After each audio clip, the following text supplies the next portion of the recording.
My name is Margaret. I was married for 58 years. And I want to tell you something right away before you click away, before you decide this is just another old woman talking about the past. What I'm about to share, I really wish someone had told me on my wedding day.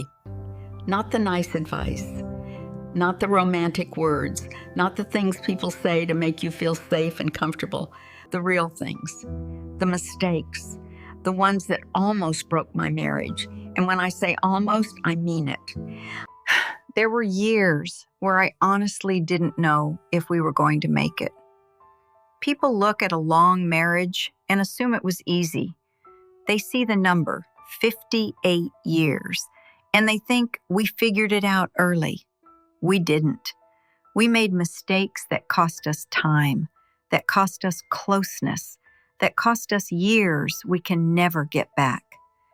My husband passed away 3 years ago, and when you lose someone after spending almost your entire adult life with them, you start remembering things differently. You remember not just what happened, but what you should have done differently. I sit in this house now, and it's quiet in a way I never imagined it could be. Sometimes I still turn to tell him something. Sometimes I still think I hear the door. And then I remember. We loved each other. I know that. I never doubted that. But love by itself does not protect a marriage from mistakes. Love doesn't stop you from hurting each other. Love doesn't teach you how to communicate. Love doesn't keep resentment from growing if you don't pay attention. So if you are married, or thinking about getting married, or even if you're not, please listen, because these are not small things. These are the 5 biggest mistakes I made in my marriage. Mistake number 1, keeping score of who does more. For a long time, I kept a list in my head, not on paper, in my head. Every time I felt like I was giving more, I added it. Every time he forgot something, or didn't notice something, or didn't do something the way I expected, I added that too. I never said it out loud, but he felt it. He felt that quiet disappointment, that quiet tension in the room. What I didn't realize back then was that he had his own list. He worked long hours. He carried worries about money that he almost never talked about. He fixed things before they broke. He tried to solve problems quietly without making a big show of it. And in his mind, he was also doing more. So we were both tired. We were both feeling unappreciated. And we were both slowly becoming resentful without really admitting it. Marriage is not a transaction. Some seasons, one person carries more. That's just how life works. When my husband got sick in his 40s and couldn't work for months, I carried almost everything. I didn't think about fairness. I didn't think about who owed who. I just did what had to be done. Years later, when I went through my own health problems, he did the same for me. He cooked, he cleaned, he took care of things I usually handled. But before we learned that, before we really understood it, we wasted too much time measuring instead of helping. I remember one moment very clearly. Our oldest daughter, already an adult, once asked me, half joking, half serious, "Mom, do you even like Dad?" That question hurt more than I can explain, because I loved him. But I realized that from the outside, it didn't look like we even liked each other anymore. That's when I understood how much damage that quiet scorekeeping had done. Mistake number 2, thinking you can change the other person. My husband was calm and simple. He didn't like to plan far ahead. I was the opposite. I liked lists. I liked schedules. I liked to know what was coming. At first, we thought those differences were kind of cute. Later, they became arguments. I thought if I explained things better, or insisted more, or got upset enough, he would finally change. I said things like, "Why can't you just be more organized?"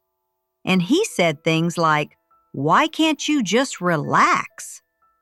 We were both really saying the same thing. Why can't you be more like me?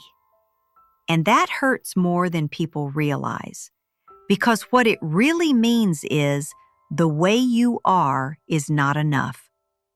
I didn't see how much that was hurting him until much later. When I finally stopped trying to change him, something shifted. We didn't become the same. We learned to respect each other's way of being, and our life got much lighter. Mistake number 3, not saying the difficult things until you explode. I hated conflict, so I stayed quiet. When something hurt me, I swallowed it. When something bothered me, I told myself it wasn't worth a fight. I thought I was being patient. I wasn't. I was just storing everything. One day, he forgot something small, something that didn't really matter, and I completely lost control. I cried, I yelled, I said things that had nothing to do with that one moment. He just stood there, confused. And I realized it wasn't about that day. It was about months of things I never said. We had to learn to talk earlier, to say, "This hurt me," when it was still small. That saved us from many ugly fights. Mistake number 4, letting the marriage run on autopilot. After many years, we stopped really talking. Not fighting, not arguing, just talking. We became very good at managing life together and very bad at being close. What really scared me was watching friends of ours separate after almost 40 years together. She told me, "Nothing happened. We were just existing next to each other." I could see us in her words. So we changed. We started eating together again, walking together again, having simple date nights again. Your marriage needs attention. It won't survive on habit alone.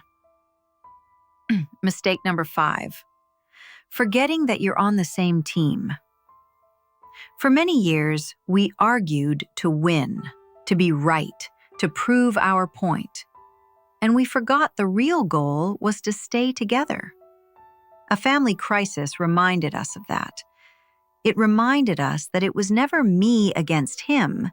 It was always us against the problem. That changed the way we argued.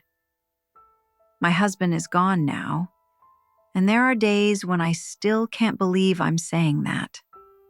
After 58 years, you don't stop being a we easily. I would give anything to go back and do some things better, not because our marriage was a failure, but because it could have been even better. If I could tell my younger self anything, it would be this: stop keeping score. Stop trying to change him. Say the hard things sooner. Never let your marriage run on autopilot. And always remember that you are on the same team. We had 58 years. Not all of them easy, but all of them ours. This channel is full of people like me, sharing what we learned from decades of living. If this meant something to you, subscribe. Leave a comment and tell me which mistake resonated most with you. Maybe it will save you some pain. Maybe it will save you some years. And maybe it will help you build something stronger while you still have time.